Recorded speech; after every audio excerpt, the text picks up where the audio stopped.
두 가지 함정을 피하라. 두 가지 함정을 피하라 라는 제목으로 하나님의 말씀을 전합니다. 우리가 인생 살면서 제일 중요한 게 구원에 이르는 믿음인 줄로 믿습니다. 우리 인생에게 있어서 스스로에게 있어서 매우 중요한, 없어서는 안 될 부분이 바로 구원 얻는 믿음이라면 그 구원 얻는 믿음의 중핵에는 무엇이냐? 예수님이 누구이신가를 바르게 알고 믿어야 됩니다. 그래서 제자들에게 질문하신 거예요. 사람들이 나를 누구라 하느냐? 너희는 나를 누구라 하느냐? 그때 시몬 베드로가 대답한 겁니다. 주는 그리스도시요 살아계신 하나님의 아들이십니다.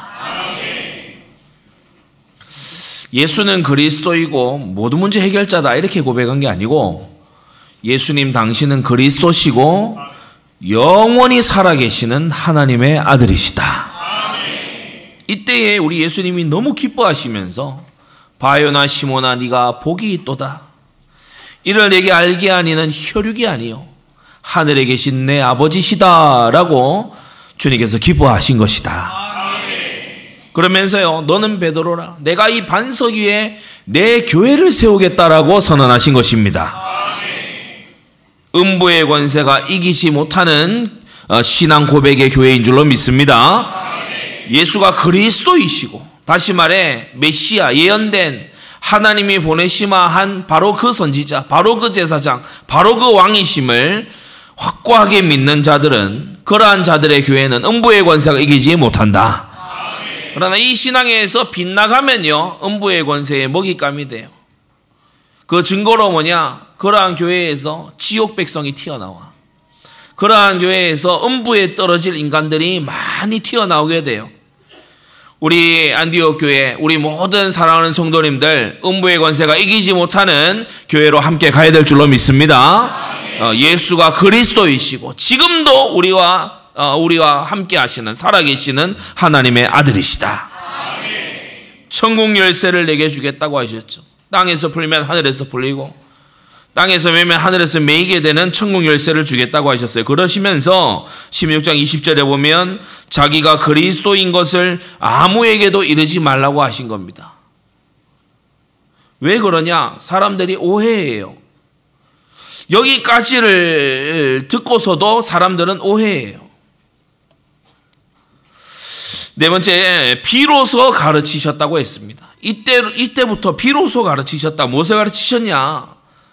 주님께서 예루살렘으로 가셔서 고난받고 죽임당하고 제3일에 살아날 것을 이때부터 비로소 가르치기 시작하셨다는 사실입니다.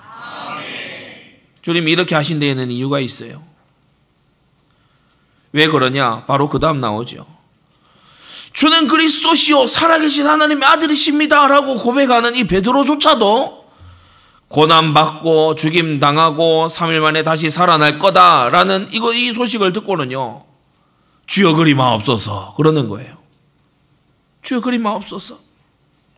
이 일이 주께 결코 미치지 못하리이다 이러면서요, 만류하고 거의 꾸짖다시피 그러지 말라고 그렇게 주님 앞에서 얘기를 하니까, 우리 예수님께서 방금 전까지 너무 기뻐하시고 너무 축복하셨던 이 우리 주님께서 베드로에게요 충격적인 말씀을 하시는 거 있죠.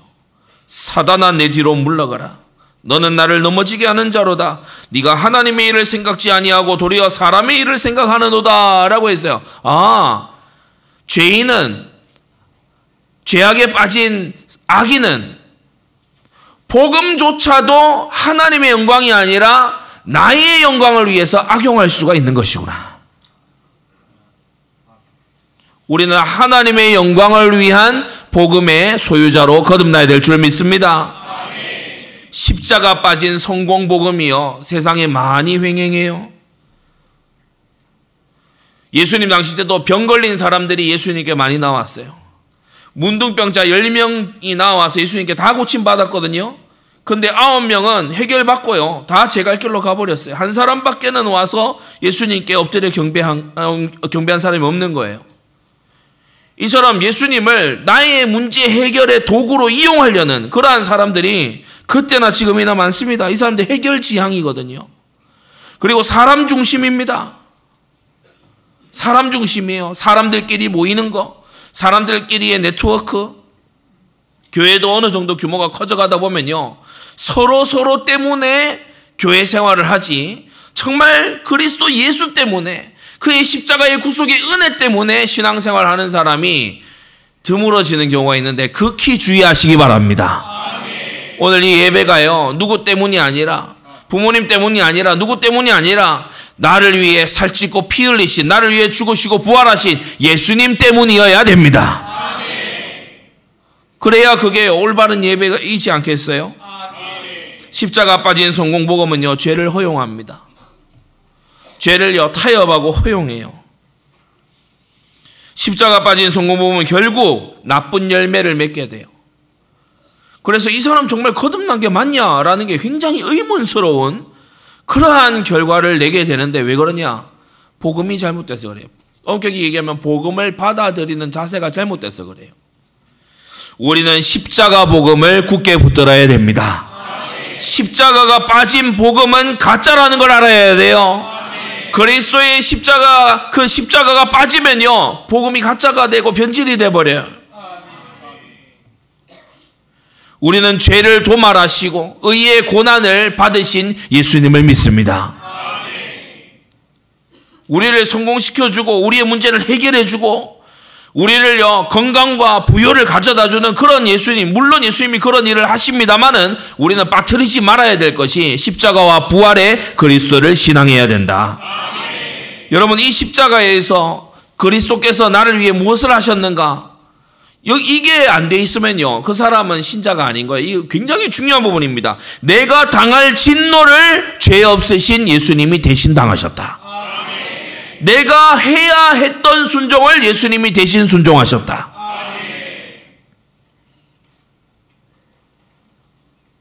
그리스도께서 나의 수치와 나의 고통과 나의 죽음을 대신 당하셨다.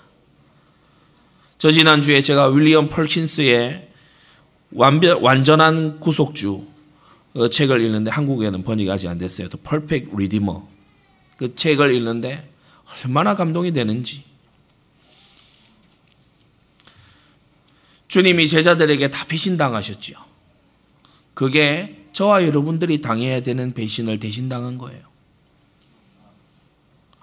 주님이 정죄당하시고 신문 받으시고 채찍질 당하셨죠. 그게요, 저와 여러분들이 서 있어야 될 자리에 주님이 대신 서신 거예요.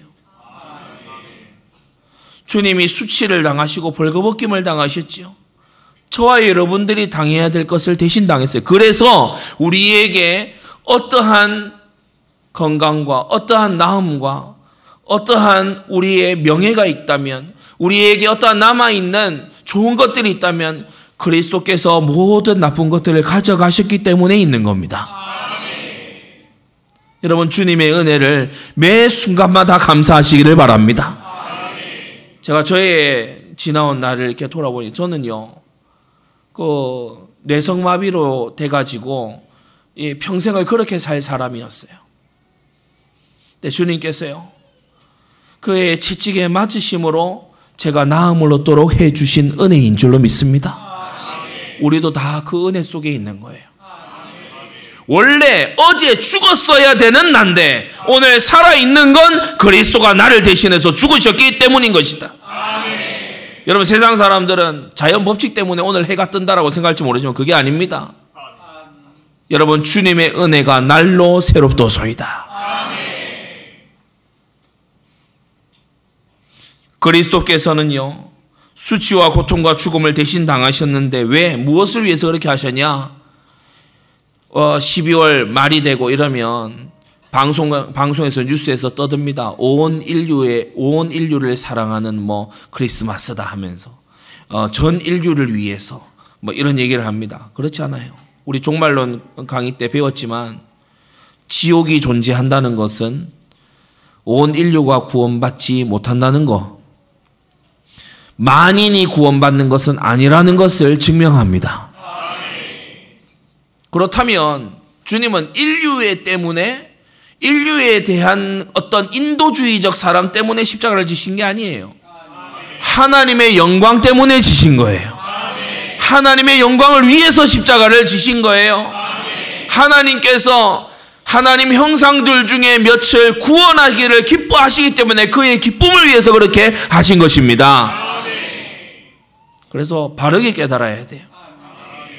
우리가 불신자의 형편이 너무 어려워서, 믿지 않는 자들의 형편이 너무 어려워서 시달리는 사람이 보여서, 그래서 우리가 측은한 마음에 복음을 전할 수 있습니다. 좋은 겁니다. 하지만 지극히 선한 것은 그게 아니에요. 지극히 선한 것은 하나님의 영광을 위하는 마음인 줄 믿습니다. 그래서 이 부분을 딱 무장하고 가지고 있어야 돼요. 십자가 복음으로 무장되기를 바랍니다. 나의 진노를 대신 당하신 그리스도. 근데 그 그리스도께서는 하나님의 영광을 위하여서 그렇게 하신 것이다. 얼마나 감사한 일입니까? 그러면서요, 마태복음 16장 24절에는 이어지는 본문이었죠. 예수님이 뭐라고 하시는가 하면, 아무든지 나를 따라오려거든 자기를 부인하고 자기 십자가를 지고 나를 좇을 것이니라 하셨어요. 나를 위한 복음으로 각색시키면 안 돼요.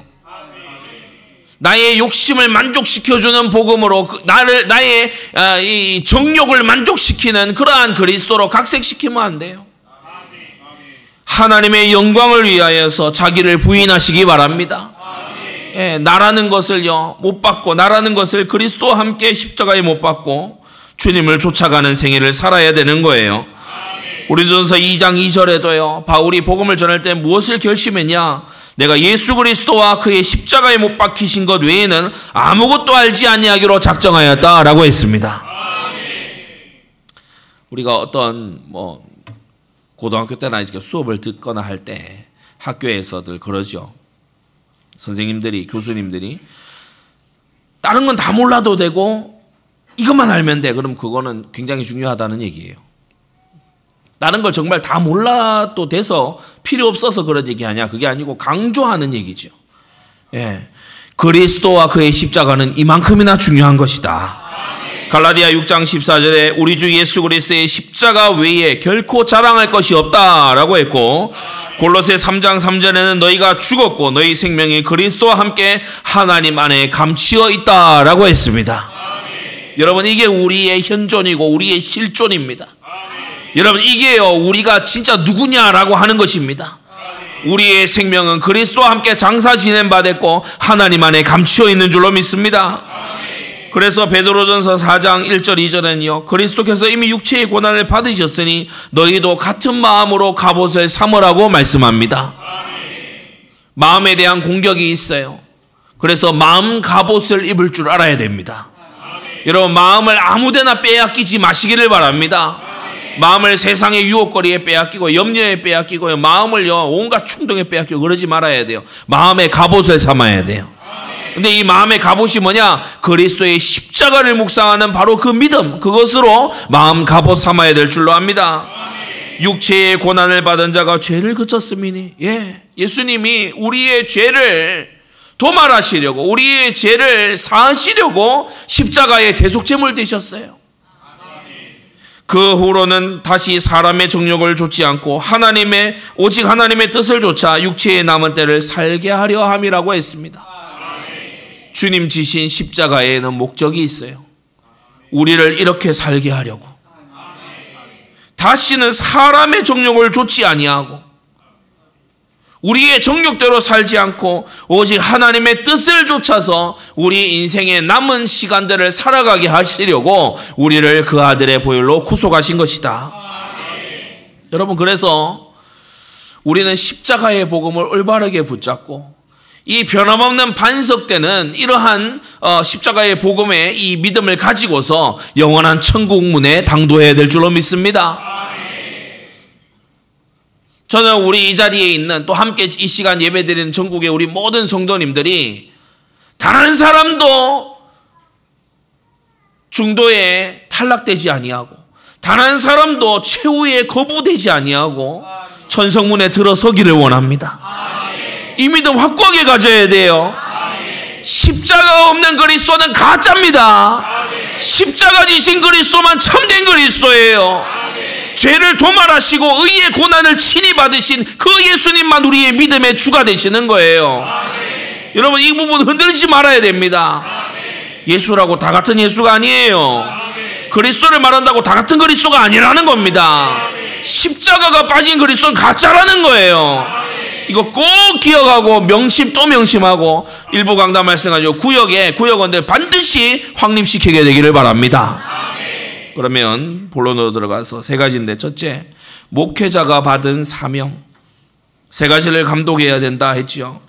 교훈을 감독하고 교인을 감독하고 교회 행정을 감독해야 된다. 이게 목회자가 맡은 사명입니다. 첫째, 교훈을 감독해야 돼요. 복음을 슬며시 왜곡하거든요. 하나님 말씀을 바라보는 관점을 슬며시 왜곡해요. 굉장히 요상한 해석인 뭐 전천년설, 후천년설 이런 거 들고 나와서 요상하게 뒤틀어요. 조직신학 훈련 받은 분들은 지금 무슨 말 하는지를 알 겁니다. 그러니까 전천년, 후천년 이거 들고 나와요. 우리 정통한 개혁주의 신학은 무천년주의를 지지하거든요. 교훈을 감독해야 돼. 왜? 디모데전서 1장 6절에 헛된 말에 빠져 있는 사람들이 있다. 하나님 말씀을요 혼잡하게 하는 거예요. 이상하게 해석을 해. 또는요 여기서 빼내고 저기서 빼내고, 그것도요 자기가 원하는 어떤 것을 위해서 요렇게 빼내요. 그렇게 해서 짜집기를 해버리는 거예요. 또 믿음은 말하면서 행함은 말하지 않아. 예수 믿음은 말하는데 하나님의 계명은 절대로 말하지 않아. 이 반쪽짜리거든요. 반쪽짜리. 또는 왜곡하기도 합니다. 성경에는 절대적으로 중요한 게 있고 성경 말씀 중에는 우리에게 관용하라고 하시는 부분도 있어요. 그런데 우리가 그런 것들을 잘못 왜곡하면 안 되죠. 또는 심각하게 어떤 것이 결여되어 있는 경우가 있습니다. 결여되어 있는 것 중에 성령의 9가지 열매들 중에서 결여되어 있는 것, 그런 것들이 많이 있죠. 빗나간 것들, 이런 거 전부 바로 잡아줘야 돼요. 이 책임이 목회자에게 주어진 책임인 것입니다. 혹자들은 말합니다. 복음 아는 자, 복음 알면 얘기하는데, 아니, 복음으로 거듭나야 됩니다. 그리스도께서 십자가에서 다 끝냈다. 아니요, 아직 성화의 길이 우리에게 남아있어요. 사명의 길이 남아있어요. 여러분, 모든 문제 해결입니까? 아닙니다. 죄 지으면 징계하십니다. 하나님의 자녀이기 때문에 징계하십니다. 하나님 자녀 아니면 징계도 안 해요. 근데 하나님 자녀이기 때문에 징계하는 거예요. 회개해야 됩니까? 안 해야 됩니까? 예, 죄 지은 즉시로, 죄를 마음에 품은 즉시로 우리는 회개해야 됩니다. 여러분, 회개는요 뉘우치는 정도가 아니에요. 회개는 그것을요 단절하고 끊어내고 애통해야 하는 그러한 것이 바로 회개인 것입니다. 그리스도 믿으면 모든 문제 해결되냐? 성경은 말합니다. 의의 고난이 있을 것을 말합니다. 우리가 하나님 나라에 들어가려면 많은 환난을 겪어야 할 것이라고 했어요. 현장에, 전도 현장에 나가면요 거절당합니다. 그거 두려워하고 그거 무서워하면요 현장 못 가는 거예요. 우리가요 믿지 않고 아주 믿음에 반대한 이런 사람들로부터 핍박당하기도 합니다. 그거 무서워하면 안 되는 거예요. 하나님을 더 무서워해야 되는 거예요. 하나님을 더 경외하는 자는요 세상을 그렇게 두려워하지 않습니다. 그러면서 영적 문제라고들 얘기하는데 정확히 얘기해야 돼요. 성경이 안 쓰는 말 자꾸 쓰지 말고 영적 문제가 아니고 죄입니다. 죄와 죄가 만들어낸 결과예요. 압살롬이 막 난폭하잖아요. 막 이복 형도 죽이고 반역도 하고 막 그 아버지의 후궁들하고 동침도 하고 압살롬이 막 그러니까 영적 문제다. 아니에요. 죄예요. 다윗의 죄의 결과이자 압살롬 자신은 그럼 죄 없냐? 압살롬도 죄 짓고 있는 거예요. 영적 문제라고 자꾸 책임 회피하면 안 될 줄로 믿습니다. 술은 음식이냐? 아니요. 술 취하지 말라. 이는 방탕한 것이라고 성경이 말하고 있어요. 이혼에 하나님 뜻이 있냐? 이혼을 불사하냐? 그런 거 아닙니다. 이혼하는 거 미워하신다고 했어요. 어떤 한 사람을 일컬어서 네가 교회다. 알겠냐? 네가 교회다. 그랬어요. 이렇게 함께 성도들이 공동체로 모여서 지체된 이 교회를 허물어뜨리는 그런 말에 속지 마시기를 바랍니다. 가까운 교회로 나가도 되지 않냐? 뭐 거기는 하나님이 없냐? 여러분, 하나님이 계시기 때문에 하나님이 부르시는, 원하시는 대로 나와야 돼요.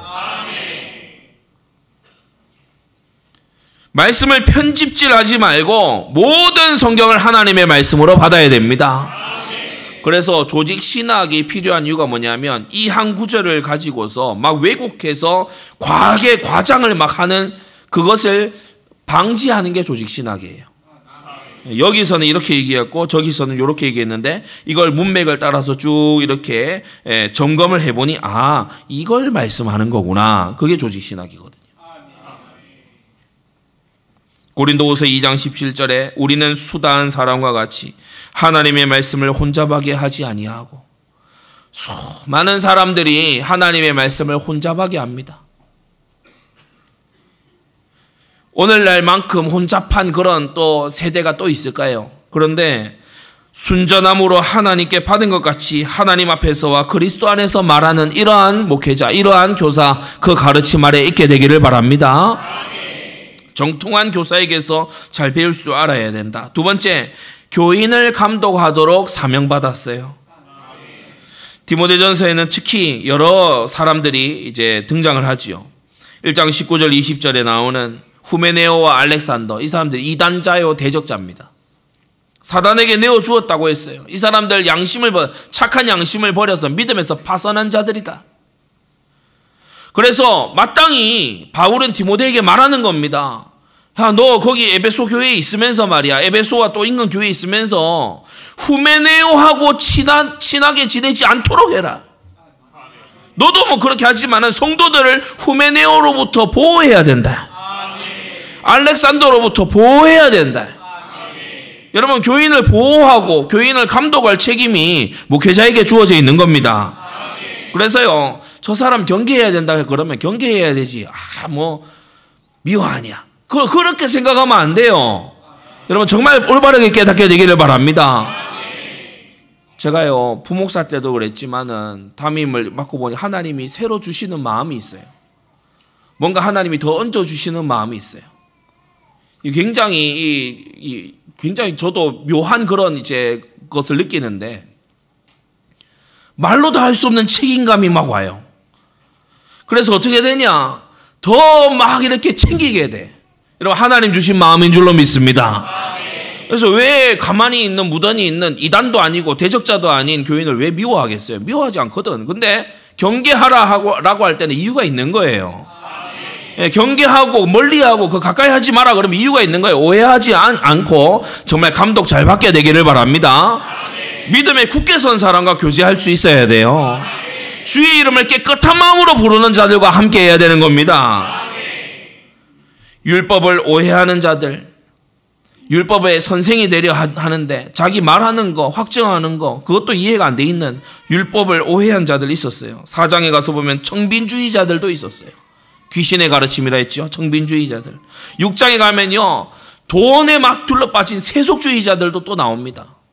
이런 자들로부터 교인들이 영향받지 아니하고 율법주의든 청빈주의든 세속주의든 영향받지 아니하고 다 보호될 수 있도록 감독해라. 그게 목회자가 받은 사명인 거 있죠. 때때로 교회 안에 장사꾼들이 막 눈을 희번덕거리면서 사람을 돈으로 보거든요. 그래 다 이렇게 할 때가 있어요. 또는 투기꾼들이 와가지고요, 어디에 투자해라, 뭐를 사라. 그리고요, 꼭 갖다 붙이는 말이 우리가 헌신해야 되지 않냐. 막 우리가 막 헌금 많이 해야 되지 않냐 이래가지고 어디에다가요, 어디에 주식에다가, 어디에 부동산에다가 투자해라 막 이렇게 하는 때가 있는데 교회는 그런 거 하는 데가 아닙니다. 교회는요, 교회 안에서 그런 짓거리 하지 말아야 돼요. 장사꾼, 투기꾼, 또 다단계를 갖고 들어와. 다단계 이거 사람 미치게 만드는 거거든요. 다단계 갖고 들어와요. 또 어떤 사람들은 음풍을 가지고 들어와가지고요, 남자도 막 유혹적이, 여자도 막 유혹적이야. 교회 안에서 그러지 마시기를 바랍니다. 음풍이 불도록 하면 안 돼요. 그래, 그 결혼을 전제로 교제를 하면요, 가급적 빨리 결혼하는 게 좋아요. 여기 집적하고 저기 집적하고, 그거 교회 안에서요, 덕스럽지 못한 겁니다. 진짜 기도를 신중하게 해요. 기도를 길게 해야 돼. 사람을 만나보겠다 이 자세보다 여러분 기도해서 하나님 인도받겠다 이렇게 해야 됩니다.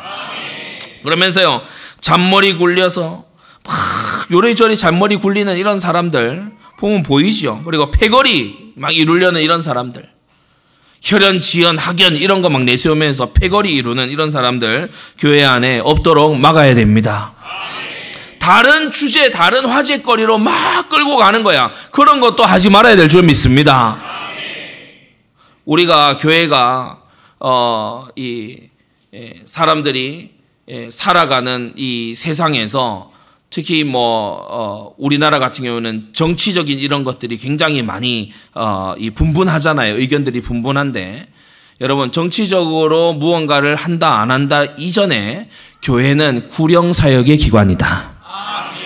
교회는요 하나님의 영광을 예배하는 기관입니다. 그리고 우리는요 정치적인 아젠다가 분명해요. 주님의 몸된 교회를 세울 수 있는 정치인을 우리 지지합니다. 디모데전서 2장 신앙생활 방해하고 교회 예배 금지 내리고 이런 데를 우리는요 지지하지 못해요. 우리한테 돈을 퍼다 준다 해도요, 우리한테 수십만 원 수백만 원을 갖다 앵겨준다고 해도 우리는 예배를 가로막고 하나님 경외하기를 가로막는 거 우리는요 편 못 들어줍니다. 왜냐 우리는 돈이 아니고 하나님 섬기거든. 올바른 기준 갖게 되기를 바랍니다. 그 외의 거는요 많은 거 이렇게 우리가요 다 관용하고 양보할 수 있어요. 그래야 될 줄로 믿습니다. 이런저런 건 양보할 수 있는 거예요. 근데 우리 그건 안 되는 거야. 자, 고린도전서 15장 34절에 뭐라고 했냐? 깨어 의를 행하고 죄를 짓지 말아라. 하나님을 알지 못하는 자가 있기로 내가 너희를 부끄럽게 하기 위하여 말한다고 했어요. 하나님 안다라고 하면서요 죄를 계속 저질러. 나 하나님 믿는다라고 하면서 죄를 계속, 그런 사람들 교회에서 부끄럽게 만들어야 된다. 성경은 그렇게 말하고 있는 겁니다. 그리고 세 번째, 교회 행정을 또한 감독해야 돼요. 교회는 공동체다 보니까 여러 결정 사항들이 있습니다. 그때 여러분 임의로 하지 말고 지도받으시기를 바랍니다. 특히 기관의 임원들 지도받아서 해야 돼요. 임의로 하는 거 아니에요. 대충 그렇게 하면 안 돼요. 기도하는 속에 또 마땅히 알아봐야 될 걸 알아보고 그렇게 해 나가야 되는 거지요. 다시 해야 되게끔 해놓는 그런 거 하지 말아야 돼요. 한 번 할 때 확실하게 그렇게 해야 덜 필요하게 되는 겁니다.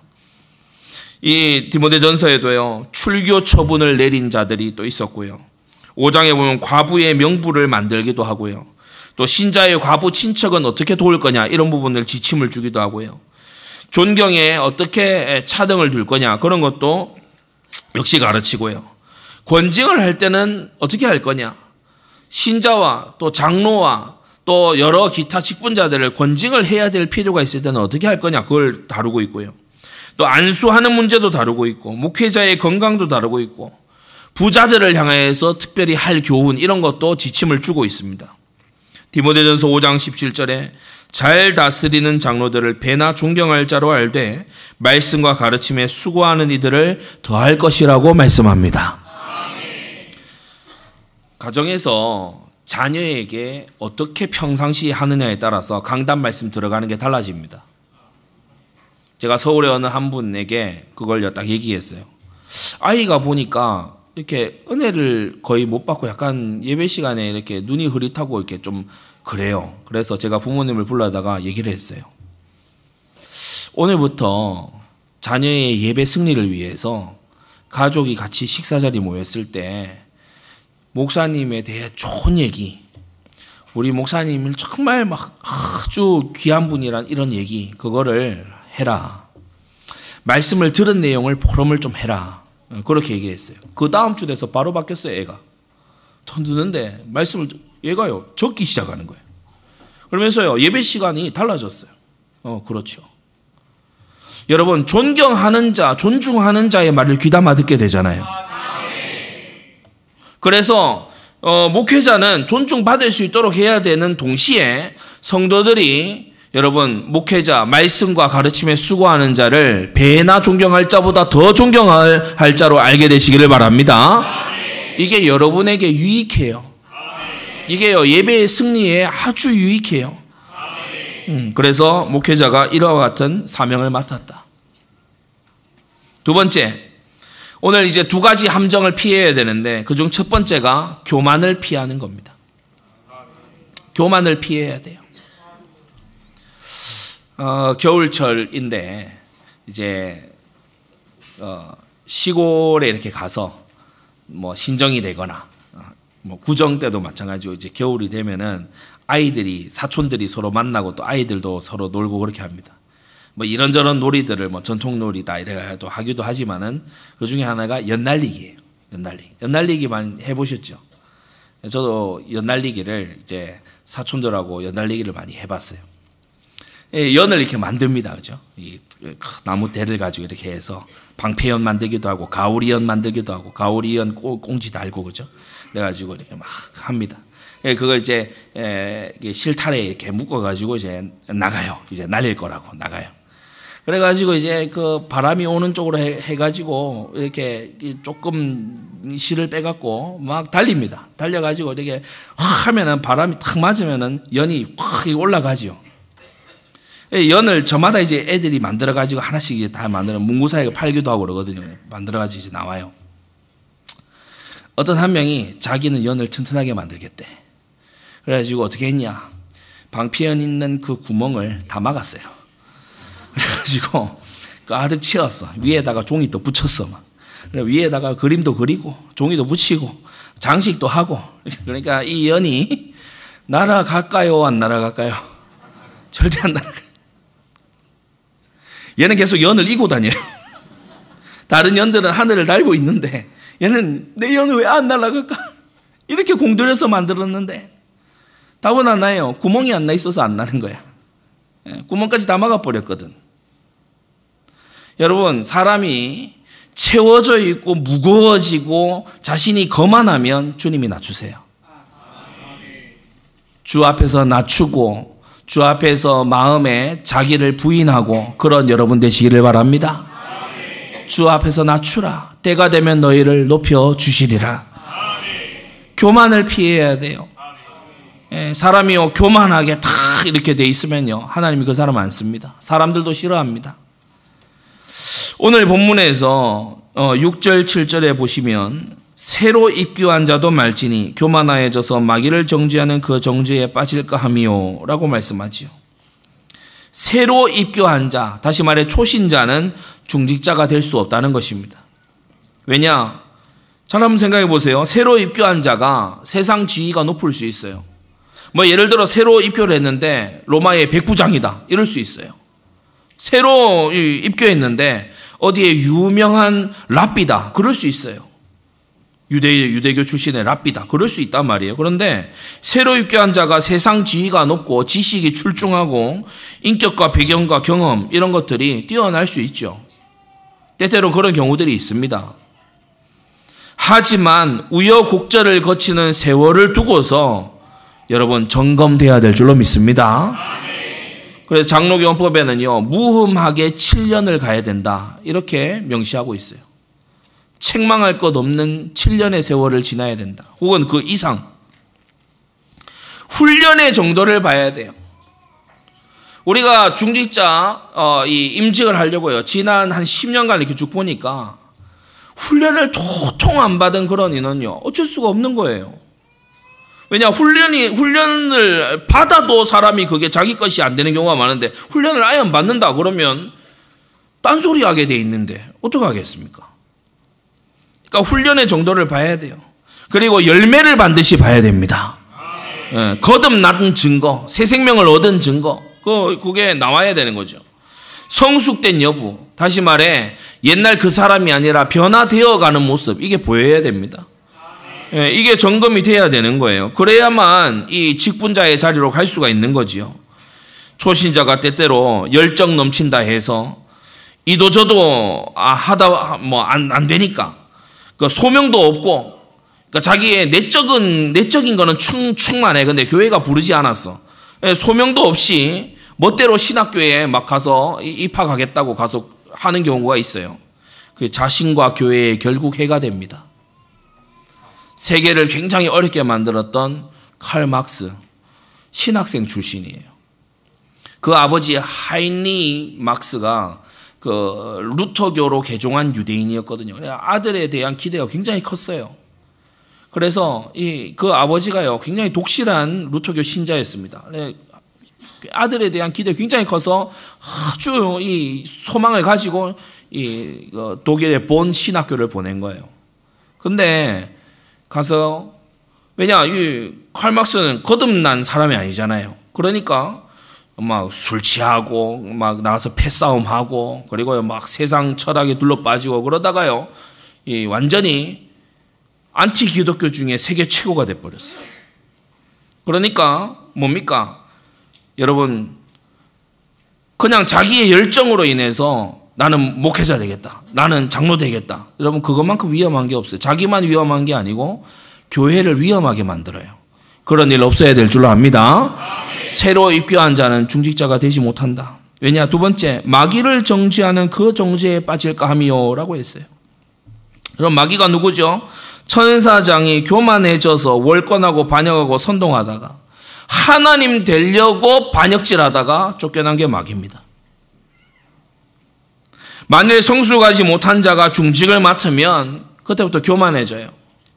여러분, 직분은 거드름 피우는 자리가 아니고 직분은 섬기라고 하나님이 주신 것인 줄 믿습니다. 그런데 성숙하지 못하기 때문에요, 금방 떨어요. 무시해요. 참 많은 세월을 살고 경험이 있는 분들이 이 자리도 많이 계십니다. 제가요, 이런 사례 저런 사례들로 얘기를 하지만 아마 더 많은 어떤 경험들 갖고 계신 분들 많을 거예요. 하나님의 말씀을 겸손하게 확신 있게 여러분에게 풀어서 전달해 드릴 때 착하고 좋은 마음으로 받으시기를 바랍니다.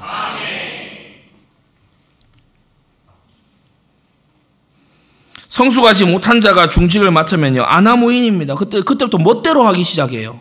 뭐라도 된 줄로 그렇게 알지요. 특히 잘 할수록, 칭찬받을수록 빠지기 쉬운 치명적인 함정이 교만입니다. 사람이 그래서 적당히 좀 잘못을 지적도 받고 책망도 받는 그런 과정이 필요해요. 여러분, 그게 좋은 것이고 양약인 줄로 믿습니다. 네. 다윗의 넷째 아들 아도니아가 반역했어요. 자기 형이 반역하다가 망하는 거 다 보고 반역했어요. 성경의 열왕기상에 뭐라고 기록해 놓는지 아십니까? 그 아비가 저에게 어찌 이렇게 하였느냐고 섭섭한 말을 한 적이 한 번도 없었다. 그러니까 자식 교육 완전 망치는 거예요. 오늘 이 자리에 우리 부모님들 잘 알아야 됩니다. 주의 교양과 훈계로 양육해야 돼요. 자녀 기살려준다, 이런 요즘 나온 그런 양육법에 여러분 현혹되지 마시기를 바랍니다. 주의 교양과 훈계로 양육해야 돼. 훈계를 자주 하고 많이 하고 구체적으로 할수록 자녀는 잘 전지돼서 자라게 되는 거예요. 잠언 16장에 교만은 패망의 선봉이요 거만한 마음은 넘어짐의 앞잡이니라. 교만하니까요, 교회사도 무시하잖아요. 교만하니까 뭐냐, 같은 동시대의 다른 목회자들, 다른 교회들 깡그리 다 무시하잖아요. 그러니까 스스로 우쭐대니까 어떻게 됩니까? 저거 이상해, 그렇게 되는 거예요. 동시대의 한국과 세계 교회들과 교회사의 아주 걸출한 인물들을 존중하고 아주 존경하고 배울 점을 찾고 그렇게 하면요, 어떻게 이상해지겠습니까? 교만한 사람은요, 패망하게 돼 있어요. 우리 성도님들도 교만하지 마시기를 바랍니다. 절대 교만하지 말아야 돼요. 항상 겸손하게 배우는 자세가 되고 섬기는 자, 나보다 남을 낮게 여기라는 주님 말씀 기억하시기 바랍니다. 믿음의 분량에 넘치는 직분은요, 본인에게 해로워요. 초신자고 이것저것도 할 줄 모르고 뭐 복음을 전해서 한 사람도 확립시켜 본 경험도 없으면서 뭐 교회 안에 와가지고 뭐 배경이 있고 재산이 있고 또 뭐 학식이 있고 자기가 세상적으로 지위가 있다고 해서 적 장로가 됐다. 그러면요, 그 자신에게 해로워요. 얼마나 막 교회를 어지럽게 만들겠습니까? 교만을 빼내야 하나님이 사용하십니다. 리처드 십스라는 청교도는 이렇게 얘기했어요. 가난과 불행을 하나님이 주셔서 교만을 타오르게 하는 그 연료를 하나님이 빼내신다. 사람이 조금의 부요 때문에 교만하거든요. 사람이 조금의 여유 때문에 교만해요. 그래 하나님께서요, 가난이라고 하는, 불행이라고 하는 그런 도구를 쓰셔가지고 목적은 뭐냐? 교만을 빼내는 거예요. 오늘 우리 성도님들 지혜롭게 잘 듣게 되시기를 바랍니다. 가난에서 빨리 벗어나고 싶냐? 불행에서 빨리 벗어나요. 교만부터 버려야 된다. 교만을 스스로 던져버려야 된다. 오늘 하나님 말씀 앞에 나는 납작업 드리겠다. 하나님의 인도 앞에 나는 납작업 드리겠다. 나는 주님을 완전히 따라가겠다. 여러분, 겸손한 자가요, 결국에 하나님께 쓰임받게 되는 겁니다. 마지막 세 번째, 위선을 피하시기를 바랍니다. 오늘 두 가지 함정인데요, 교만과 위선이에요. 위선, 복음서에서 외식하는 자, 그렇게 표현이 되어 있죠. 교만과 외식이에요. 교만과 위선. 사실 우리가 일평생에 이 두 가지 함정만 잘 피해도요, 신앙생활에 큰 낭패는 안 봅니다. 교만과 위선의 함정을 피하는 여러분 되기 바랍니다. 위선을 피해야 돼요. 위선, 두 가지 얼굴, 두 얼굴. 중직자는 외인에게서도 선한 증거를 얻은 자라야 한다고 했어요. 무슨 말이냐? 교회에 와가지고는 신자들 사이에서는 믿는 척해요. 아멘 아멘 하고, 말도 점잖게 하고, 거룩한 척하고, 충성언신 막 하는 것처럼 모션을 막 취하는데, 세상에, 가정에 가서는 달라. 직장에 가서는 딴 사람이라. 세상에 나가서는요, 이게 교회 다니는 신자인지 아닌지 구분이 안 돼. 특히 사람이 안 보는 자리에서는요, 완전히 이거는 대놓고 불신자예요. 이렇게 되지 말아야 된다는 겁니다. 여러분, 가정과 직장과 세상에 나가서요, 불신앙의 말을 하지 마세요. 불신앙의 말 하지 마요. 악행하는 이런 자들이 혹 있거든요. 교회에서는 안 해. 세상 나가서는 멋대로 해버리는 거예요. 욕심 부리고요, 음탕하고요, 잔머리를 굴리는데 어느 정도냐? 불신자들하고요, 막 붙어 싸울 정도로. 그러니까 관계전도 하려고 하니까 아무 대상이 없어. 나 불신자하고 불신자처럼 놀아제꼈거든. 그러니까 직장 복음화가 뭐 될 리가 있나? 안 되는 거예요. 남 모르는 사람한테 가서 복음 전해야지, 날 아는 사람한테는 복음 못 전해. 이런 이상한 상태가 되는 거예요.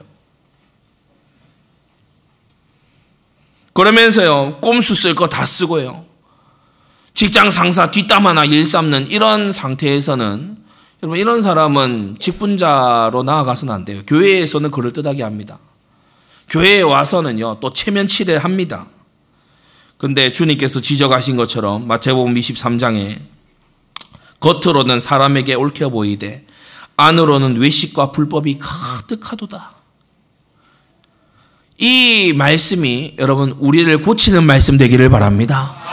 하나님, 내 속을 새롭게 해 주옵소서. 내 속에서부터 성령의 감동이 불듯 일게 하여 주옵소서.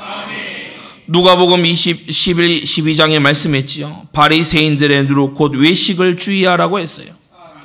바리새인들은 왜 예수님으로부터 독사의 자식들이라는 말을 들은 겁니까?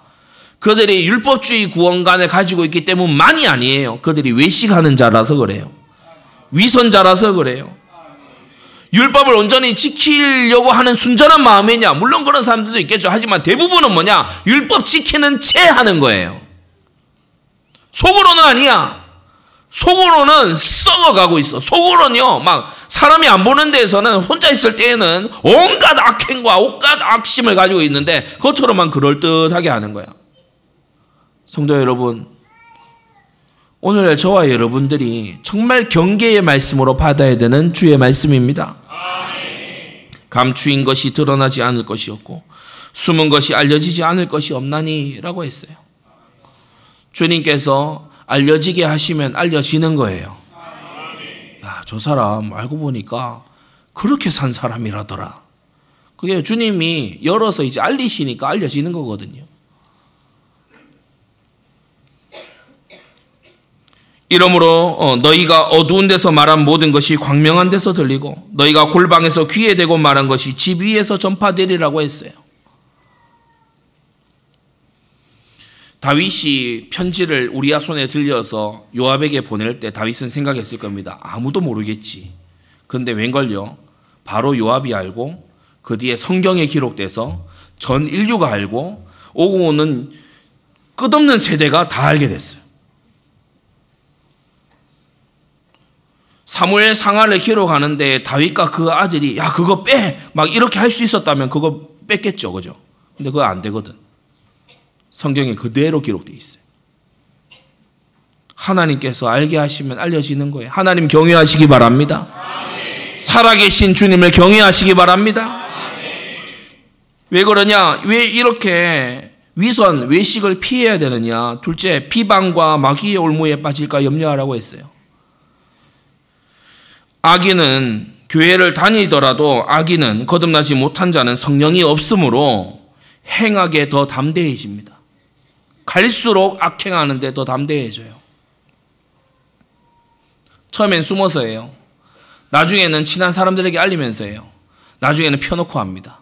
악행에 더 담대해집니다. 마침내 온 세상이 알고 야 교회 다니는 사람이 왜 저래? 뭐 저래? 이렇게 비방하는 그런 때가 오는 거죠. 겉모습은 기독교인이고 중직자고 심지어 목회자인데 악행을 계속하니까 결국 욕은 어디가 먹습니까? 교회가 욕을 먹어요. 교회가 욕을 먹어. 그래서 이런 악행을 저질러서 교회로 하여금 불명예를 뒤집어 쓰게 만들 이런 사람은 중직자가 되고 목회자가 되면 안 된다는 겁니다. 왜냐? 비방을 당하잖아요. 비방을. 자기만 비방당하면 모르겠는데 교회가 비방을 당하잖아요. 복음이 비방을 당한단 말이에요. 이때에 교회 안에 있는 참된 신자도요. 같이 비방당해버립니다. 얼마나 이게 참 이 가슴 아픈 일입니까? 세 단계의 올무가 있어요. 첫째는 교회 안에 거짓 직분자들이 세워지게 되면은 어떻게 되느냐? 교회 안이 어려워져요. 이게 첫 번째 올무입니다. 교회 안이 어려워져요. 그러면서 두 번째는 그들 때문에 복음 전파가 회방을 받아요. 너가 믿는 복음은 난 안 믿겠다. 이런 평가를 받게 돼요. 근데 여기서 끝나는 게 아니라 결국 더 나아가서 어떻게 되냐? 그 직분이 천시받게 됩니다. 아무나 장로하네, 아무나 목사하네, 이렇게 되게 돼요. 이게 올무거든요. 우리 성도님들 정말 자신을 지켜서 영광스러운 직분에 나아가기를 준비하시기를 바랍니다. 우리 새 성전에 이제 입당할 날이 머지않았어요. 또 우리가요 교회에 자라나는 사람들이 또 일꾼으로 앞으로 자라나줘야 돼요.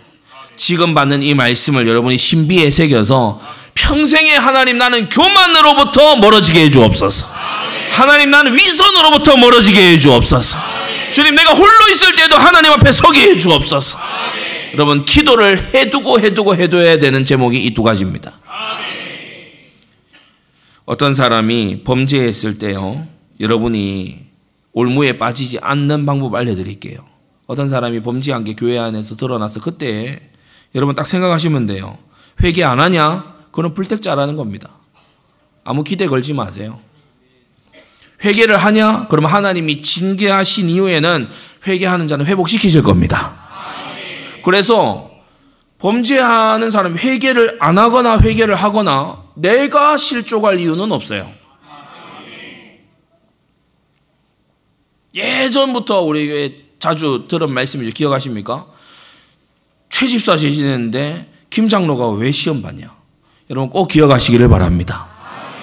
그래서요 성경은 우리에게 뭐라고 얘기하냐? 디모데전서 5장에 같은 디모데전서입니다. 다른 사람의 죄에 간섭지 말고 네 자신을 지켜 정결케 하라고 말씀합니다.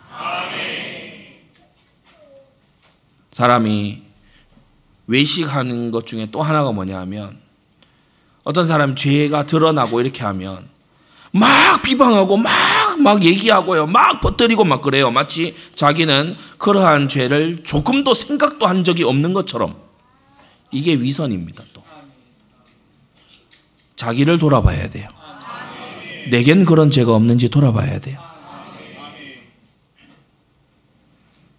빠지기 쉬운 함정입니다. 잘한다, 칭찬받고 할수록 교만해지기 쉽고요. 사람이 무언가 숨어서 그런 것이 드러나지 않았을 때에 위선에 빠지기 쉽습니다. 크게 주의할 함정임을 믿습니다. 결론입니다. 두 가지 함정을 피해야 돼요. 그래서 주님께서 마태복음 16장에 우리에게 길을 알려주시는 거예요. 이 두 가지 함정을 피하기 위해서는 자기를 부인하고 자기 십자가를 지고 주님을 따라가는 이 교만을 버리는 제자도의 훈련이 필요한 것입니다. 자기를 계속 부인해야 돼요. 내가 아니요 나와 함께 하신 하나님의 은혜로다. 내가 한 것이 아니라 하나님의 은혜로다. 교만 버리는 훈련을 계속해서 해야 돼요. 자기를 부인해야 돼. 그러면서 주님은 마태복음 16장에 또 뭐 가르쳐 주시죠? 사람의 일을 생각하지 말고 하나님의 영광을 생각해라. 왜냐? 사람의 일을 생각하고 사람이 보냐 안 보냐, 사람이 뭐라고 하냐, 사람의 눈에 보기 어떠냐, 사람들은 이 상태를 뭐라고 평가를 하냐, 이런 여론 따지기 시작하면요 위선자가 되기 쉬워요. 항상 살아계시고 주무시지도 아니하시는 하나님 앞에 서야 됩니다. 그때의 위선의 가면을 벗어버릴 수 있다. 평생에 이 두 가지 큰 함정에서 벗어나는 복된 생애 되시기를 우리 주 예수님 이름으로 축원합니다. 기도하겠습니다. 거룩하신 아버지 하나님, 오늘 우리가 두 가지 함정을 피하라는 말씀 받았습니다.